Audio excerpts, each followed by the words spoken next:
நம்ம சேனலில் போட்ட ஒரு வீடியோவுக்கு ஒரு நண்பர் கமெண்ட் பண்ணியிருந்தார். அண்ணாமலையுடைய செயல்பாடு ஏமாற்றத்தை கொடுக்குது எனக்கு, அதனால வீத லீடர்ஸ் இயக்கத்திலிருந்து நான் விலகிறேன் அப்படின்னு ஒரு நண்பர் கமெண்ட் பண்ணியிருந்தார். அதுக்கு பலர் ரியாக்ஷன் கொடுக்குறாங்க. என்கிட்ட இதை பற்றி அஜி உன்னுடைய பார்வை என்ன அப்படின்னு சொல்லிட்டு நண்பர்கள் கேள்வி கேட்குறாங்க. நான் சொல்கிறது ஒன்று தான்.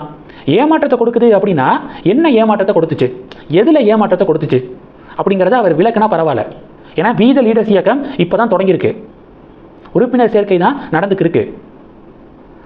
முதல் மாநாடு தான் நடத்தி முடிச்சிருக்காங்க, அதுவும் சக்ஸஸ்ஃபுல்லான மாநாடு தான்.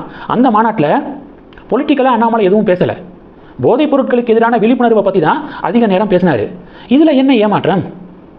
தமிழக பாஜக அண்ணாமலை தனியாக வரேன் அப்படின்னு சொன்னதுலேருந்து பல பொய்கள் அண்ணாமலைக்கு எதிராக பரப்பி விட்டுக்கிருக்காங்க.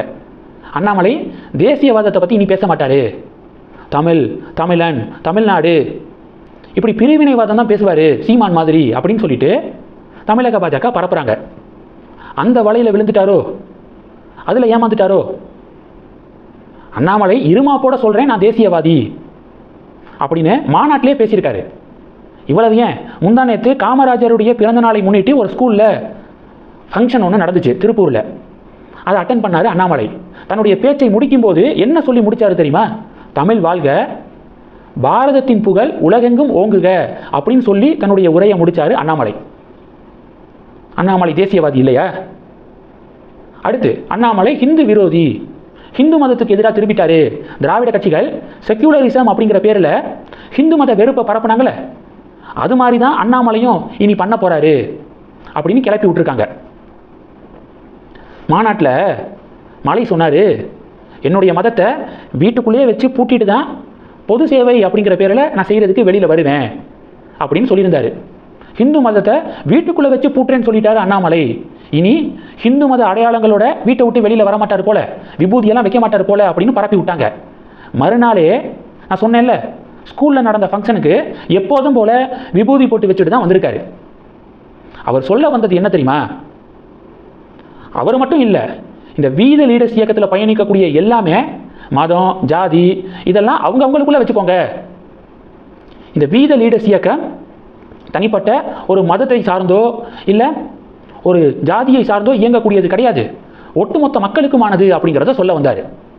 இதை தான் என்னுடைய மதம், ஜாதி இந்த இயக்கத்துக்கு வெளியில், இந்த இயக்கத்துக்குள்ளே கிடையாது அப்படின்னு சொல்லியிருந்தார். இதை தப்பு கண்டுபிடிச்சிட்டு இருக்காங்க. இன்னொன்று, விகடன் நடத்திய ஒரு நிகழ்ச்சியில் மலை கலந்துக்கிட்டாரு.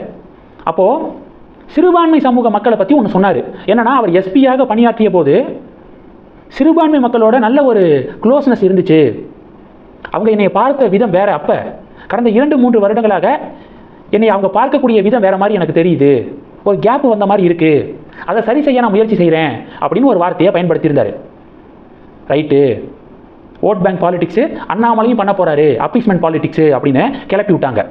அண்ணாமலை பாஜக மாநில தலைவராக இருந்தபோதே இதே ஸ்டேட்மெண்ட்டை ஒரு வரி கூட மாறாமல் இதுக்கு முன்னாடி சொல்லியிருக்காருங்க. ஏஎன்ஐ ஒரு பாட்காஸ்ட்டை நடத்தினாங்க. ஸ்மிதா பிரகாஷ் இருக்காங்களே, ஒரு பாட்காஸ்ட்டு, அதில் அண்ணாமலை கலந்துக்கிட்டாரு. அந்த பாட்காஸ்ட்டில் இப்போ சொன்னதை அச்சு பிறழாமல் அப்படியே சொல்லியிருக்காரு. அப்போ பிஜேபி மாநில தலைவர் அவர். அப்போ மட்டும் ஏன் இந்த நயினார் கும்பலுக்கு அது குறையா தெரியலை?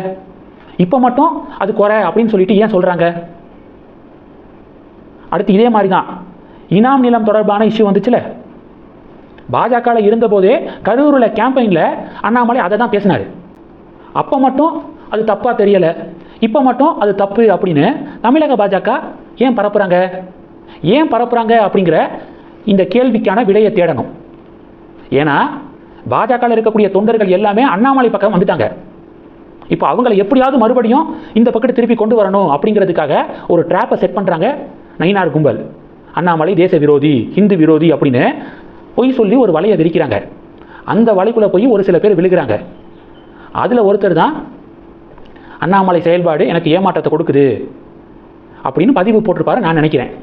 இப்போ தான் இயக்கத்தையே தொடங்கியிருக்காரு, இன்னும் நிறையா பிரச்சனைகள் இருக்குது. அந்த பிரச்சனைகளுக்கெல்லாம் அண்ணாமலை குரல் கொடுக்க வேண்டியது இருக்குது. அதெல்லாம் பார்த்துட்டு ஓகே, இல்லை எனக்கு ஏமாற்றத்தை கொடுக்குது அப்படின்னு ஒரு கால் எடுத்தால் பரவாயில்ல. ஆரம்பத்திலேயே ஏமாற்றத்தை கொடுக்குது அப்படின்னா இந்த லாஜிக் எனக்கு சுத்தமாக புரியலை. இந்த செய்திகளை பற்றி உங்களுடைய பார்வைகளை மறக்காமல் கமெண்ட் பண்ணுங்கள். தொடர்ந்து கனெக்டில் இருங்க. அடுத்தடுத்து நிறையா பதிவுகளை பார்க்க போகிறோம். நன்றி. ஜெய் ஹிந்த்.